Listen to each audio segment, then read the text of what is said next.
اہل سنت زندہ باد، اہل سنت زندہ باد۔ الحمد لله رب العالمين والعاقبة للمتقين والصلاة والسلام على سيد الأنبياء والمرسلين، أما بعد، فأعوذ بالله من الشيطان الرجيم. بسم الله الرحمن الرحيم. وقضى ربك ألا تعبدوا إلا إياه وبالوالدين إحسانا. صدق الله العظيم والحمد لله رب العالمين. منبر نور پر جلوابات، علماء کرام، نوجوان ساتھیوں اور بزرگوں، پردے میں بیٹھ کر سننے والی میری ماں اور بہنیں، السلام علیکم ورحمۃ اللہ تعالی وبرکاتہ۔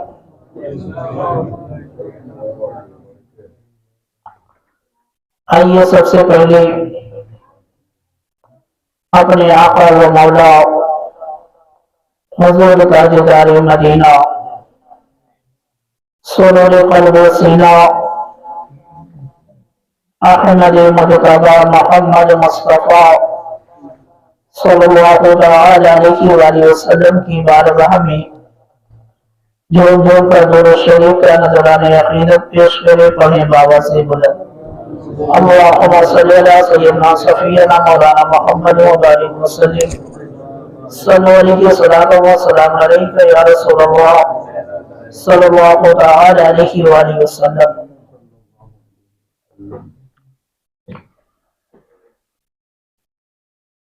خطبہ مسنونہ کے بعد میں نے جس آیت کریمہ کی تلاوت کرنے کا شرف حاصل کیا ہے، اللہ تعالی ارشاد فرماتا ہے وَقَضَىٰ رَبُّكَ أَلَّا تَعْبُدُوا إِلَّا إِيَّاهُ۔ اس آیت کریمہ کے اندر اللہ تعالی نے ارشاد فرمایا اور تمہارے رب نے حکم فرمایا کہ اس کے سوا کسی کو نہ پوجو۔ اس آیت کریمہ کے اندر جو ہے اللہ تعالی نے اپنے بندوں کو یہ حکم دیا کہ اللہ کے سوا کسی کی عبادت نہ کی جائے، کسی کی پوجا نہ کی جائے، اور ہم مسلمان اللہ کے فرمان پر عمل کرتے ہوئے صرف اللہ ہی کی عبادت کرتے ہیں، اللہ ہی کی پوجا کرتے ہیں۔ یہی وجہ ہے کہ ہماری پیشانی نہ درخت کے سامنے جھکتی ہے نہ پتھر کے سامنے جھکتی ہے، اگر جھکتی ہے تو صرف رب کے سامنے جھکتی ہے، کیونکہ وہی عبادت کے لائق ہے، وہی عبادت کے لائق ہے، اس کے علاوہ کوئی عبادت کے لائق نہیں ہے، کوئی عبادت کے لائق نہیں ہے۔ وہی ہمارا خالق ہے، وہی ہمارا مالک ہے، وہی ہمارا خالق ہے، وہی ہمارا مالک ہے۔ اس لیے ہماری جب بھی پیشانی جھکتی ہے تو رب کے سامنے جھکتی ہے، جو ہمارا خالق بھی ہے اور ہمارا مالک بھی ہے۔ اور یہی تعلیم دینے کے لیے، اسی بات کو سمجھانے کے لیے کہ رب ایک ہے، خدا एक है, अल्लाह एक है। 1,24,000 कम और बेश 2,24,000 अंबिया कराम रूए जमीन पर तशरीफ लाए। हर नबी ने अपने उम्मती को यही तालीम दी कि सिर्फ रब की इबादत की जाए, सिर्फ अल्लाह को पूजा जाए, सिर्फ रब ही के सामने जिसने तुमको पैदा किया है उसी के सामने पेशानी झुकाई जाए। हर नबी ने अपनी उम्मत को यही तालीम दी। हर नबी ने अपनी उम्मत को यही तालीम दी। और मेरे आका सरकार दो आलम सल्लल्लाहु ताला अलैहि वसल्लम जब मक्का की सरजमी पर तशरीफ लाए, मेरे आका जब मक्का की सरजमी पर तशरीफ लाए तो मक्का का जो आलम था, खाने काबा के अंदर जो है 360 बुत मौजूद थे। खाने काबा के अंदर 360 बुत जो थे वो मौजूद थे। सफा मरवा पर भी बुत था, औलाद देने वाला बुत अलग था, बारिश करने वाला बुत अलग था, लोगों की फरियाद सुनने वाला बुत अलग था। मालूम क्या हुआ कि अमीरों का बुत अलग था और गरीबों का बुत अलग था। और जो उस वक्त के इंसान थे उनकी पेशानी जो है एक रब के सामने झुकने के बजाय 360 बुतों के सामने झुक रही थी। मेरे आका सरकार दो आलम सल्लल्लाहु ताला अलैहि वसल्लम ने जब अपनी नबुव्वत का ऐलान किया, मेरे आका ने जब अपनी नबुव्वत का ऐलान किया और लोग इस्लाम में आते गए, मेरे आका यही तालीम देते गए कि रब एक है, खुदा एक है, अल्लाह एक है, सिर्फ उसी की इबादत की जाए, सिर्फ उसी की इबादत की जाए। तो ये तालीम इतनी ज्यादा आम हुई, इतनी ज्यादा आम हुई कि एक वक्त ऐसा आता है जो मक्का कल तक 360 बुतों से भरा हुआ था, जो खाने काबा 360 बुतों से भरा हुआ था, वही खाने काबा जो है बुतों से साफ हो जाता है, बुतों से पाक हो जाता है। ये मेरे आका सरकार दो आलम सल्लल्लाहु ताला अलैहि वसल्लम की तालीमात से होता है। मेरे आका ने जो तालीम दी, सहाबाए कराम ने उस तालीम को कबूल किया। मेरे आका ने जो बताया, सहाबाए कराम ने उसको ले लिया। और मेरे आका ने जिस चीज से सहाबाए कराम को रोक दिया, सहाबाए कराम उस चीज से रुक गए।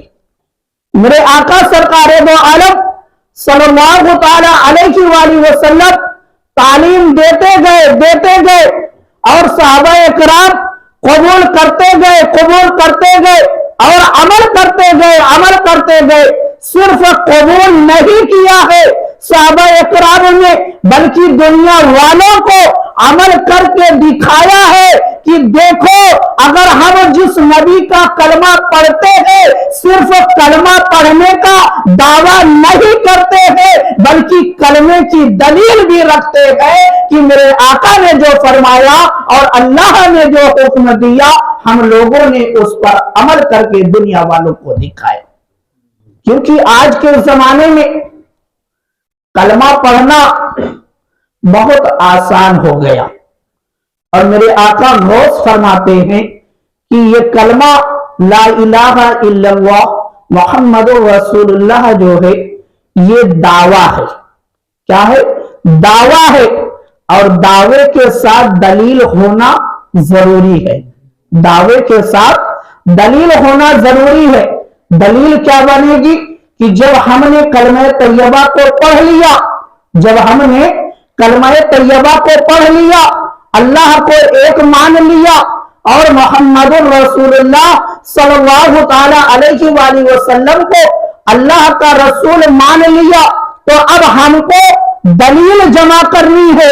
और दलील किस तरीके से जमा की जाएगी कि अल्लाह ने जो हुक्म दिया उस पर अमल करें, اور رسول اللہ نے جو حکم دیا اس پر عمل کرے، تب تو ہمارا جو دعویٰ ہے ہم اس پر جو ہے مکمل طریقے سے اتریں گے۔ مگر ہماری زندگی کے اندر انقلاب آتا ہی نہیں۔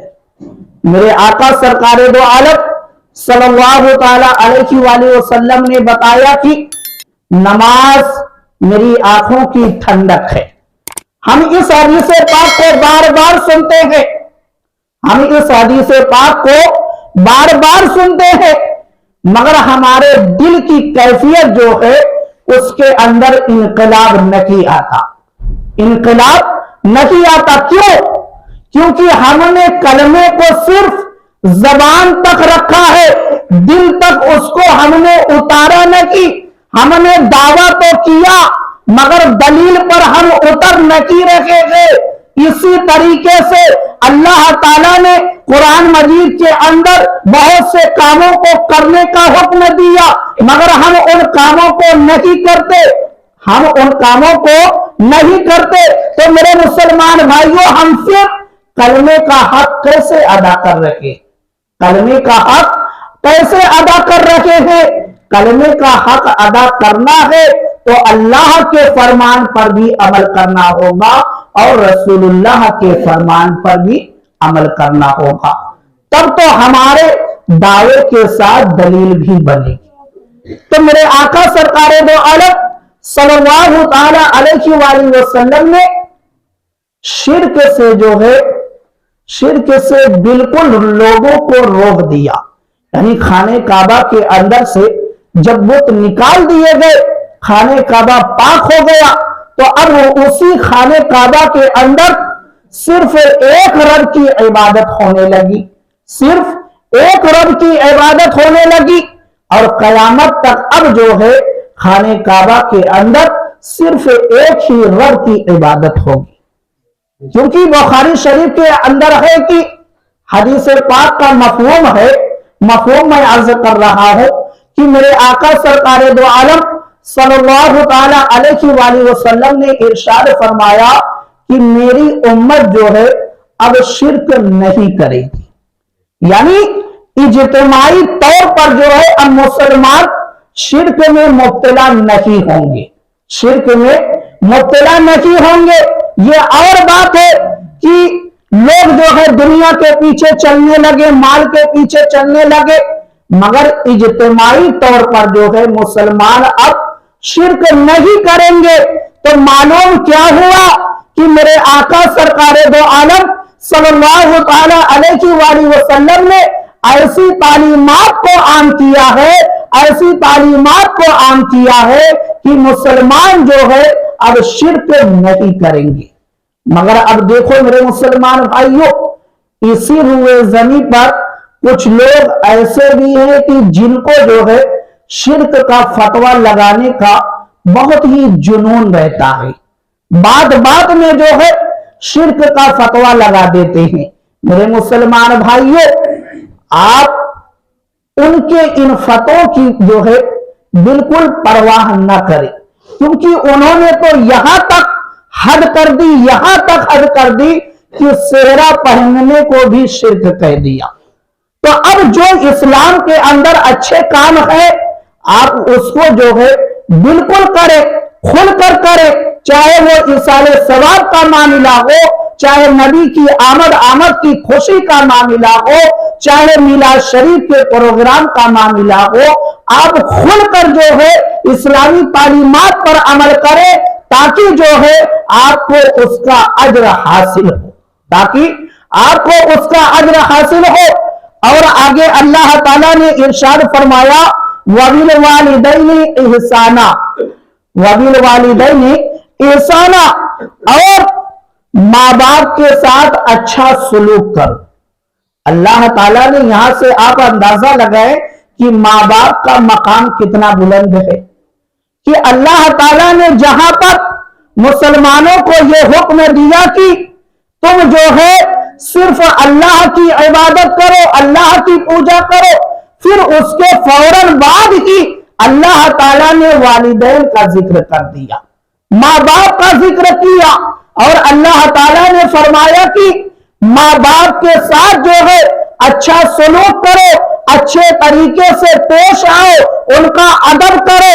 तो मेरे मुसलमान भाइयों, अल्लाह ताला ने माँ बाप का मकाम बता दिया कि उनका मकाम कितना बुलंद है, उनका मकाम कितना आला है, और तुम्हारे लिए ये जरूरी है कि तुम उनका अदब करो, तुम उनके साथ अच्छे सलूक के साथ पेश आओ, उनका अदब करो, अच्छे तरीके से उनके सामने जाओ, उनकी बातों को गौर से सुनो, और जो वो हुक्म दे उस पर अमल करो।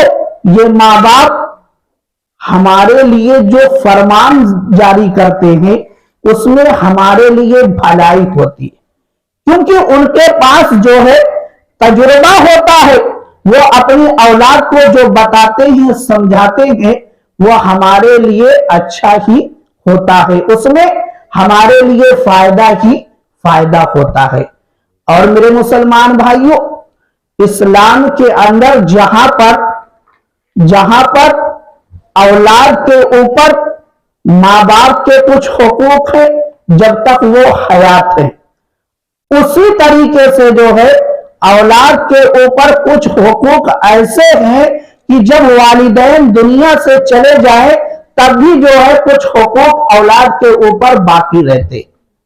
यानी हमारे ऊपर वालिदैन के हुकूक जो है वो हयात में भी है, और जब वो दुनिया से चले जाते हैं तब भी कुछ हुकूक ऐसे हैं जो हमारे ऊपर बाकी रहते, हमारे ऊपर बाकी रहते हैं। और जब हम उन हुकूक को अदा करते हैं, जब उन हुकूक को हम अदा करते हैं तो हमारे वालिदैन हमसे खुश होते हैं, राजी होते हैं, और हम जो है अच्छा सलूक करने वालों की फहरिस्त में जो है शामिल होते हैं, नेकों में हमारा शुमार होने लगता है। और ये तरीका जो है हदीस पाक के अंदर मौजूद है कि मेरे आका सरकार दो आलम सल्लल्लाहु ताला अलैहि वसल्लम के दरबार में जो है एक अंसारी सहाबी ने अर्ज किया कि या रसूल अल्लाह सल्लल्लाहु ताला अलैहि वसल्लम, माँ बाप के इंतकाल के बाद, माँ बाप के इंतकाल के बाद उनके साथ नेकी करने का कोई तरीका बाकी है? उस अंसारी सहाबी ने मेरे आका से पूछा कि या रसूल अल्लाह, जब माँ बाप जो है उनका इंतकाल हो जाए तो इंतकाल के बाद भी कोई ऐसा तरीका क्या इस्लाम के अंदर है कि जिससे जो है उनको फायदा पहुंचाया जा सके, जिससे उनको फायदा पहुंचाया जा सके, उनके नामे आमाल में नेकियों में इजाफा किया जा सके? और उस सादिए रसूल ने जो है जब मेरे आका सरकार दो आलम सल्लल्लाहु ताला अलैहि वसल्लम से ये सवाल किया कि या रसूल अल्लाह, वो तरीका बताया जाए ताकि मैं उसको बजा लाऊं, मैं उस पर अमल करूं, तो मेरे आका सरकार दो आलम सल्लल्लाहु ताला अलैहि वसल्लम ने इरशाद फरमाया, चार बातें ऐसी हैं कि जिससे जो है अगर वालिदैन दुनिया से चले गए हैं, या वालिद दुनिया से चले गए, या वालिदा दुनिया से चली गई, तो उनको फायदा पहुंचाया जा सकता है, उनके नामे आमाल में नेकियों में इजाफा किया जा सकता है, उनके साथ नेक सलूक किया जा सकता है, अच्छा बर्ताव किया जा सकता है, उनको खुश किया जा सकता है, उनको राजी किया जा सकता है। मेरे आका ने चार तरीका बताया, तो सुना मेरे मुसलमान भाइयों, पहले नंबर पर मेरे आका ने फरमाया कि उनकी नमाज़े जनाजा पढ़ना, यानी जब वालिद का इंतकाल हो जाए या वालिदा का इंतकाल हो जाए तो औलाद के ऊपर यह हक बनता है कि वह अपने वालिद का या वालिदा का जो है नमाज़े जनाजा पढ़े, नमाज़े जनाजा पढ़े औलाद। और अगर खुद वो नमाज़े जनाजा पढ़ाता है तब तो और ही कितना अच्छा हो जाएगा। मगर अब हमारा माहौल ऐसा बन गया कि औलाद का जो काम था, औलाद जो है उस काम से दूर भागने लगी। तो जब कोई औलाद जो है अपनी अपनी माँ का नमाज जनाजा में अपनी माँ के नमाज जनाजा में वो शामिल होता है या नमाज जनाजा पढ़ाता है या पढ़ता है, तो मेरे आका ने फरमाया कि ये बहुत ही उम्दा काम है, जिससे तुम्हारी माँ जो है तुमसे राजी होगी, तुम्हारी माँ तुमसे खुश होगी और तुम अपनी माँ को जो है ये काम करके फायदा पहुंचा सकोगे।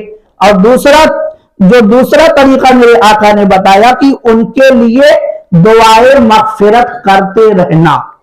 यानी जब वालिदैन दुनिया से चले गए तो औलाद के ऊपर ये हक है कि वो अपने वालिदैन के लिए दुआए मगफिरत करता रहे, दुआए मगफिरत करता रहे, ताकि जो है वालिदैन को फायदा पहुंचता रहे, वालिदैन को फायदा पहुंचता रहे।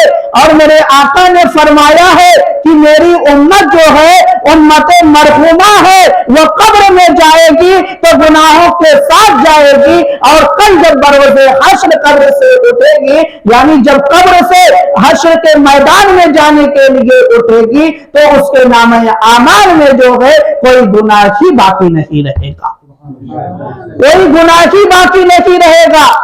ये कैसे होगा? जब हम अपने वालिदैन के लिए, अहले ईमान के लिए, मोमिनीन के लिए दुआए मगफिरत करेंगे, तो हमारी दुआए मगफिरत से जो है अल्लाह ताला हमारे वालिदैन के नामे आमाल से जो है गुनाहों को निकाल देगा, और सिर्फ नेकियां ही नेकियां बाकी रह जाएंगी, सिर्फ नेकियां बाकी रह जाएंगी। तो औलाद के ऊपर ये हक है कि वो अपने वालिदैन के लिए जो है दुआए मगफिरत करे, दुआए मगफिरत करे। अब आप खुद देखें कि जिनके वालिदैन दुनिया से जा चुके हैं, आप अपने दिल पर हाथ रखकर सोचें और गौर करें कि हमने अपने वालिदैन के लिए कितनी दुआएं मगफिरत की है, कितनी दुआएं मगफिरत की है। अगर आज तक आप अपने वालिदैन के लिए दुआएं मगफिरत नहीं करते थे, आज से ये मामूल बना ले कि हम जरूर जो है अपने वालिदैन के लिए दुआएं मगफिरत करेंगे, अपने वालिदैन के लिए दुआएं मगफिरत करेंगे। ये अपनी जिंदगी के अंदर शामिल कीजिए, ताकि आपके वालिदैन जो है जो दुनिया से जा चुके हैं वो आपसे राजी हो जाए, वो कब्र में भी आपसे राजी रहे, और हश्र में जब मुलाकात हो तो वहां पर भी राजी रहे। और जब ये माँ बाप राजी रहेंगे तो मेरा रब भी जो है हमसे राजी हो जाएगा, मेरा रब भी हमसे राजी हो जाएगा। तो मेरे मुसलमान भाइयों, ये ऐसा वजीफा है, ऐसा तरीका है कि जो मेरे आका ने अता फरमाया है, आप इसको जो है अपने दामन में जरूर समेट कर रखें। और तीसरी चीज देखें, उनकी वसीयत पर अमल करते रहना।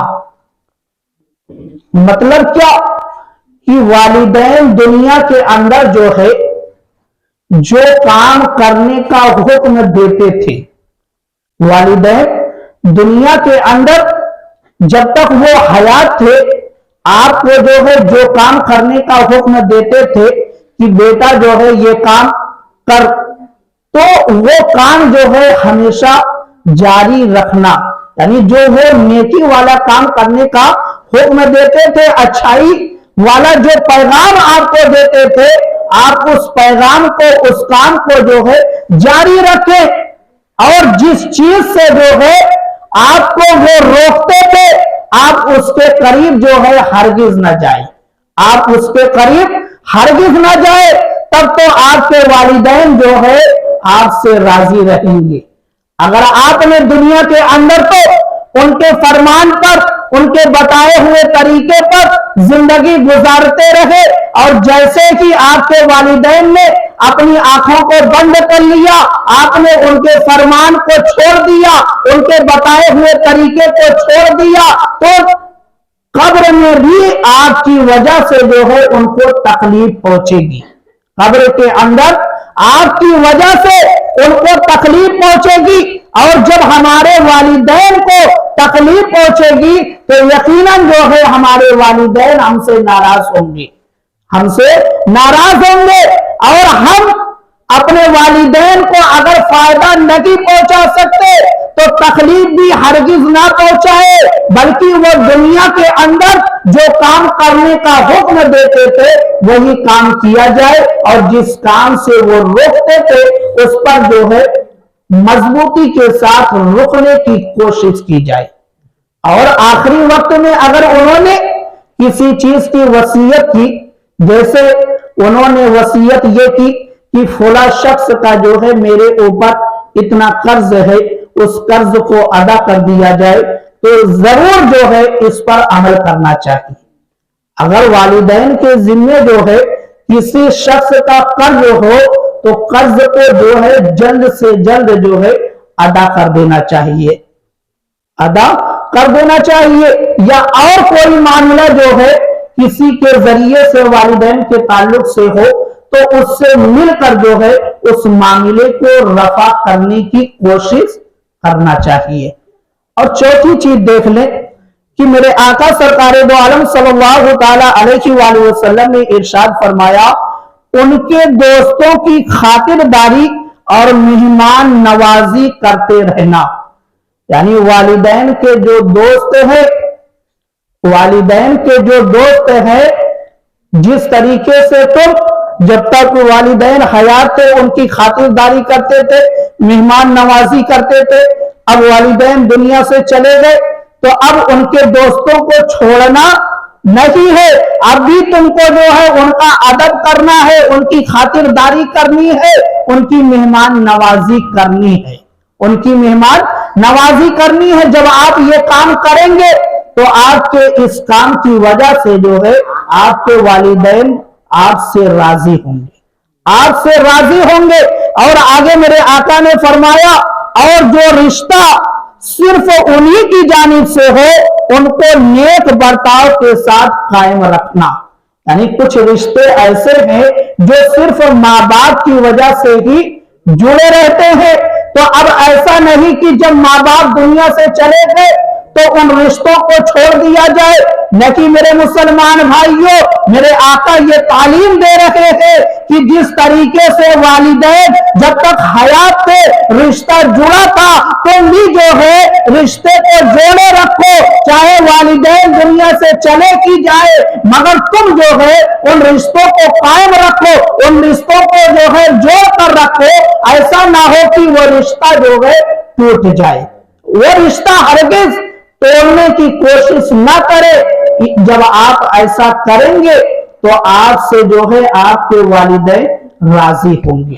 یہ چار کام ایسے میرے آقا نے ہم اور آپ کو عطا فرمائے کہ اگر ہم ان پر عمل کریں، اگر ہم ان پر عمل کریں تو ہمارے والدین جو ہے ہم سے راضی رہیں گے، ہم نیک سلوک کرنے والوں میں شامل ہو جائیں گے، اپنے والدین کو فائدہ پہنچانے والے ہو جائیں گے، اپنے والدین کو فائدہ پہنچانے والے ہو جائیں گے۔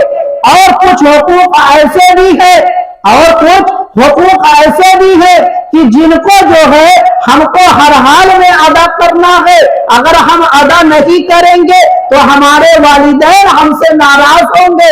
ان حقوقوں میں جو ہے کئی حقوق ایسے ہیں، کئی حقوق ایسے ہیں کہ جن کو جو ہے ہم اور آپ اگر ادا کرتے ہیں تو ہمارا بھی فائدہ ہوتا ہے اور ہمارے والدین کا بھی فائدہ ہوگا۔